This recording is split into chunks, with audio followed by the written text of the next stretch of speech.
ओम नमः शिवाय। आस्था सागर YouTube channel में आपका स्वागत है। शतरुद्र संहिता का 14वां अध्याय। इस अध्याय में गृहपति अवतार का वर्णन किया गया है। नंदीश्वर बोले, जब विश्वानर भगवान शिव से वरदान प्राप्त करके अपने घर वापस आए तो उन्होंने अपनी पत्नी सुचिष्मति को सारी बातें बताई। समय बीतता गया। कुछ समय पश्चात सुचिष्मति गर्भवती हुई। शुभ लग्नों का योग होने पर उनके गर्भ से चंद्रमा के समान मुख वाला सुंदर पुत्र उत्पन्न हुआ। भगवान शिव के अवतार लेते ही देवताओं ने प्रसन्न होकर दुंदुभी बजाई।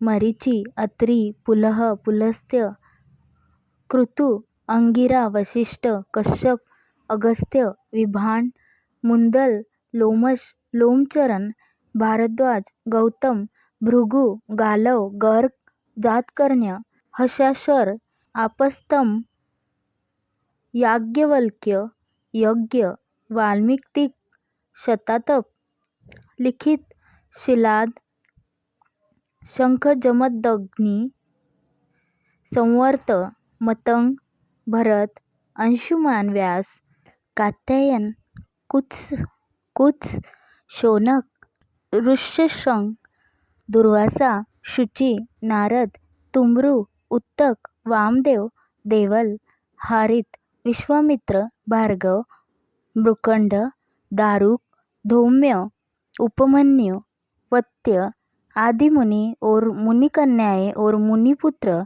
भगवान शिव के गृहपति अवतार के दर्शनों हेतु विश्वानर मुनि के आश्रम में आए।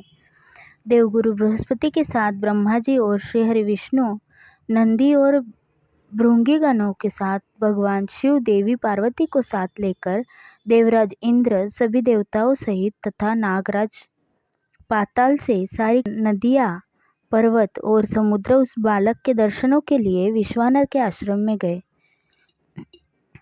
सभी ऋषि मुनियों, साधु संतों सहित देवताओं ने उस बालक के दर्शन किए। स्वयं ब्रह्मा जी ने उस बालक के जात कर्म संस्कार संपन्न किए और उस बालक का नाम गृहपति रखा। तत्पश्चात सब देवताओं ने प्रसन्नतापूर्वक उस बालक को अनेक आशीर्वाद प्रदान किए।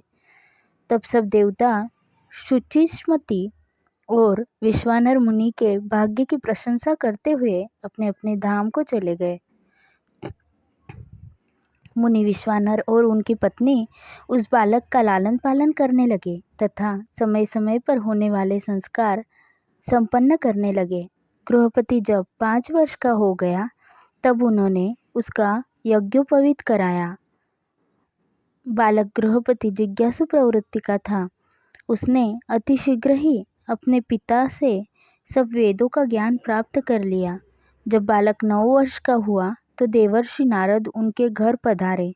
मुनि विश्वानर ने उनसे अपने पुत्र के भाग्य के विषय में जानना चाहा। तब नारद जी बोले, मुनि, आपका पुत्र बड़ा भाग्यवान और वैभवशाली है, परंतु 12 वर्ष का होने पर इसे अग्नि और बिजली से खतरा उत्पन्न हो सकता है। इसलिए आपको अपने पुत्र को अग्नि और बिजली के करीब नहीं जाने देना चाहिए। ऐसे वचन कहकर देवर्षि नारद उस बालक को अपना आशीर्वाद देकर वहाँ से चले गए। यहाँ हमारा 14वां अध्याय समाप्त होता है। अगली कथा हम अगले अध्याय में सुनेंगे। तब तक के लिए ओम नमः शिवाय।